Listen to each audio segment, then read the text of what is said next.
The July 4th shooting outside Chicago in Highland Park, Illinois, is one of more than 500 mass shootings in 2022 so far.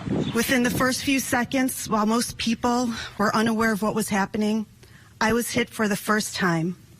I felt a tight shock in my back and hip and saw my entire lower left side was bleeding. Shootings that are increasingly leading to legal action for not just the shooters, but against gun manufacturers as well. Because they designed and marketed an M&P assault rifle to do exactly what the shooter did on July 4th. And that has changed people's lives forever. And these kinds of lawsuits are springing up across the country. In Uvalde, Texas, parents of students who survived the shooting filed a federal lawsuit against Daniel Defense for its marketing tactics, claiming its aggressive ads recklessly endanger kids.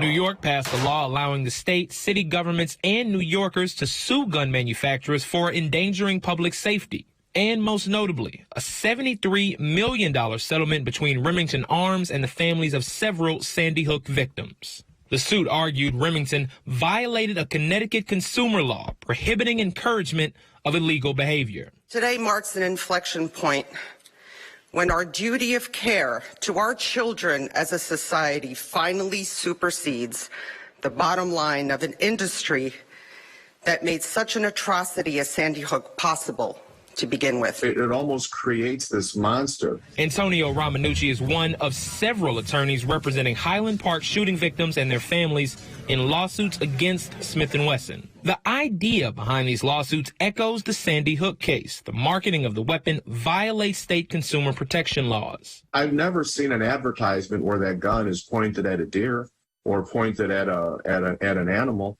It all has to do with being a man.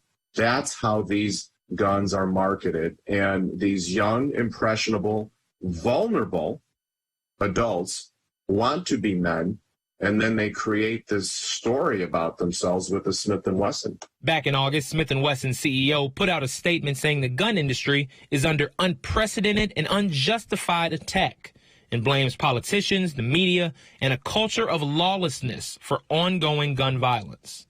The industry argues that other manufacturers are typically not held liable for the misuse of their products, citing how car companies are not sued over drunk driving accidents. For years, gun manufacturers have been shielded from legal action by the Protection of Lawful Commerce in Arms Act, or PLACA. The 2005 law was written to protect gun makers from lawsuits when the weapons they manufactured are used in crimes. PLACA is a very broad protection, right? It's kind of one of the rare industry-specific laws that Congress passes to immunize it from lawsuits. Jake Charles is a Pepperdine law professor specializing in firearms and violence. Charles says the $73 million settlement between Remington Arms and the Sandy Hook families has really opened the door for these other legal fights. It does set a precedent kind of in both ways of thinking about that. So one is in terms of legal precedent. It also stands as precedent in kind of the more colloquial way that we think of, is this a precedent for future action? And that is that it's a large settlement, right? $73 million.